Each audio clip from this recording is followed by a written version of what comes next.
হাতির হাত থেকে রক্ষা পেল না মনিবের ছেলেও। সুর দিয়ে উপরে তুলে পায়ের নিচে ফেলে শেষ করে দিল মনিবের ছেলেকে। মানে ঘটনাটি খুবই মর্মান্তিক, ঘটেছে ঈদের দিন 11টা বাজে মিরপুর চিড়িয়াখানার মধ্যে এরকম একটি ঘটনা।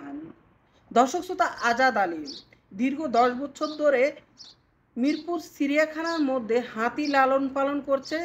দিনমজুর হিসাবে সে সেখানে কাজ করে।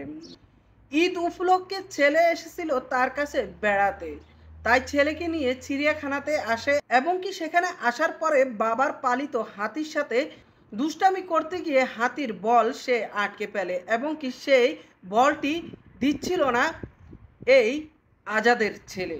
17 বছর বয়স কেবল তার, আর তাতেই ক্ষিপ্ত হয়ে যায় সেই হাতি এবং সুর দিয়ে 2-3 আছাড় এবং পায়ের নিচে নিয়ে চাপ দিয়ে তাকে দুনিয়া থেকে শেষ করে দিল।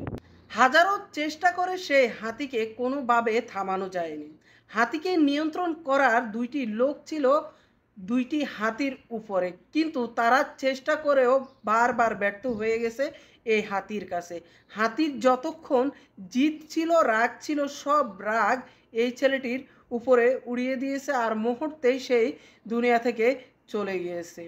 একটা জিনিস চিন্তা করেছেন আপনারা, বন্য প্রাণী যতই আপনি তাকে ভালোবাসা আবেগ দিয়ে লালন পালন করেন বা পোষ মানান, সে কিন্তু যখন তার রাগ উঠে যাবে তখন তার মনিব কি বা মনিবের ছেলে কি সেটা দেখবে না, সে তার জিদটা মিটিয়ে নেবে।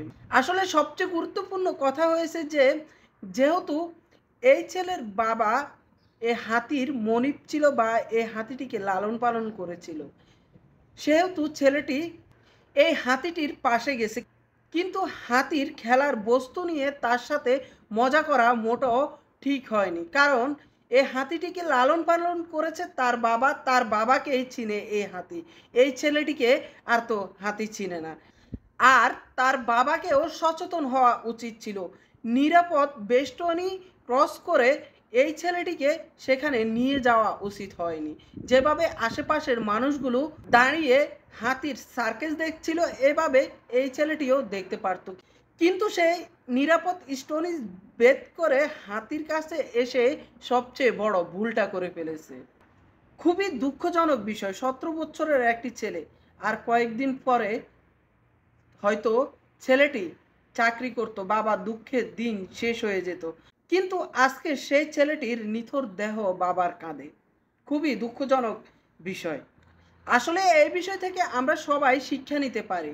আমরা যখনই চিড়িয়াখানায় যাই না কেন, নিরাপদ স্টোনিত বেদ না করার চেষ্টা করব। আর সেখানে গিয়ে আবেগপ্রবণ হওয়া যাবে না। আপনি বন্য পশুদের উপরে মায়া দেখিয়ে তাদের কাছে যাবেন আর তারা একটা দুর্ঘটনা ঘটাতে 1 মিনিট সময়ও নিবে না। তাই সবাই চিড়িয়াখানায় যাওয়ার পরে একটু সতর্ক থাকবেন।